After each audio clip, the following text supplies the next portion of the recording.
రేపు విజయవాడలో doctor BR Ambedkar భారీ విగ్రహాన్ని ఆవిష్కరించనున్నారు సీఎం జగన్. ప్రపంచంలోనే అతి ఎత్తైన అంబేద్కర్ విగ్రహాన్ని ఏర్పాటు చేయడంపై విద్యావంతులు, మేధావులు హర్షం వ్యక్తం చేస్తున్నారు. సామాజిక న్యాయానికి ప్రతిబింబంగా ఈ విగ్రహాన్ని ఏర్పాటు చేశారని అభిప్రాయపడ్డారు. గతంలో అంబేద్కర్ విగ్రహాన్ని ఏర్పాటు చేస్తామని చంద్రబాబు మాటలకే పరిమితమయ్యారని మండిపడ్డారు. ఇచ్చిన మాట ప్రకారం అంబేద్కర్ విగ్రహం ఏర్పాటు చేశారని సీఎం జగన్ కు కృతజ్ఞతలు చెప్తున్నారు.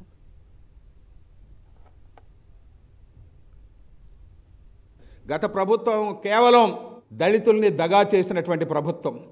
ముఖ్యంగా భారతరత్న డాక్టర్ బాబాసాహెబ్ అంబేద్కర్ గారి యొక్క విగ్రహాన్ని నేను ఆవిష్కరింపజేస్తున్నాం, నిర్మిస్తున్నామని మాటలు చెప్పారే తప్ప కనీసం నమూనా కూడా ప్రారంభించలేనటువంటి ఒక దౌర్భాగ్యమైనటువంటి అబద్ధాలు చెప్పేటువంటి ప్రభుత్వంగా ఈ రోజున దళితులు, బహుజనులు, సామాజిక న్యాయానికి ఈవేళ పరవళ్లు తొక్కుతున్నటువంటి ఆంధ్ర రాష్ట్ర ప్రజలే దానికి ఉదాహరణ. ఖచ్చితమైనటువంటి డాక్టర్ బాబాసాహెబ్ అంబేద్కర్ గారి ఆలోచన విధానంతో ఈ రాష్ట్ర ప్రజలకు, ఈ రాష్ట్ర సర్వతోముఖాభివృద్ధికి వారు కృషి చేస్తున్నారు. అది ప్రజలందరూ కూడా గమనించారు.